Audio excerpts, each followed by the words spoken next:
حضرت علی نے فرمایا کہ اگر کسی سے محبت ہونے لگے تو صدقہ دو، محبت ہوئی تو مل جائے گی اور اگر بلا ہوئی تو ٹل جائے گی۔ اپنے نفس کی تربیت کرنے کے لیے یہی کافی ہے کہ جس چیز کو دوسرے پسند نہیں کرتے اس سے اجتناب کرو۔ ہمیشہ ایسے شخص کو چنا کرو جو آپ کو عزت دے، کیونکہ عزت محبت سے کہیں زیادہ خاص ہوتی ہے۔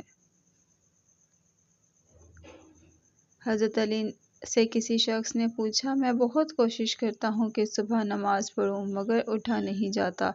حضرت علی نے فرمایا، یہ نیند کی وجہ سے نہیں بلکہ تم جو سارے دن میں گناہ کرتے ہو وہ تمہارے گردن میں توق، ہاتھوں میں ہتھکڑی اور پاؤں میں بیڑیاں باندھ کر تمہیں روک دیتے ہیں۔ لوگ پیار کے لیے ہوتے ہیں اور چیزیں استعمال کے لیے۔ بات تب بھی کرتی ہے جب چیزوں سے پیار کیا جائے اور لوگوں کو استعمال کیا جائے۔ عاقل اپنے کام پر اور جاہل اپنی امیدوں پر بھروسہ کرتا ہے۔ عاقل کا مال چاہتا ہے اور جاہل مال چاہتا ہے۔ معاف کرنا سب سے زیادہ اسے زیب دیتا ہے جو سزا دینے پر قادر ہو۔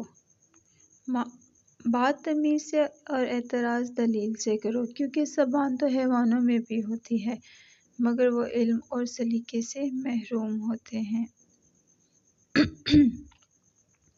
وضو جوانوں کی طرح کرو، نماز بوڑھوں کی طرح پڑھو اور دعا بچوں کی طرح مانگو۔ عقل مند وہ ہے جو انجام سوچ کر کام۔ اگر ویڈیو پسند آئی ہو تو لائک کیجیے گا، سبسکرائب کیجیے گا۔